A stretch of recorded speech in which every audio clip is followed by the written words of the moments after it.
একজন মেয়ে হয়ে বলছি, নায়িকাদের এই বিষয়গুলো দেখতে এতটাই লজ্জার যে এসব নিয়ে কথা বলতেও রুচিতে বাধে। যে বিষয়গুলো আমাদের মা দাদিরা সবসময় আড়ালেই রেখেছেন, হয়তো আমরাও আড়ালে রাখবো, কিন্তু সেই বিষয়গুলোকে এই নায়িকারা যেভাবে উপস্থাপন করেন, বিষয়টি আসলেই লজ্জার।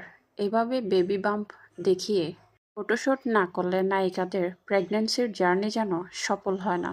এবং ফটোশ্যুটগুলো এমন খোলামেলাভাবে উপস্থাপন করা হয়, যেটি দেখলে একটি মেয়ে হয়ে অন্য একটি মেয়ের এসব খোলামেলা ফটোশ্যুট দেখলে সত্যি লজ্জা লাগে। পশ্চিমা বিশ্বের প্রায় সব নায়িকারাই বেবি বাম্পের এমন সব ফটোশ্যুট করে, যেটা সত্যি লজ্জার। আমাদের দেশেও এসব ট্রেন্ড চালু করেছেন প্রথমত পরীমণি। এখন হয়তো পরীমণির মতো অনেকেই করছেন। মা হওয়ার জার্নিটা সত্যি অনেক বেশি সুন্দর, কিন্তু এই জার্নি লুকিয়ে বা নিজের মতো করে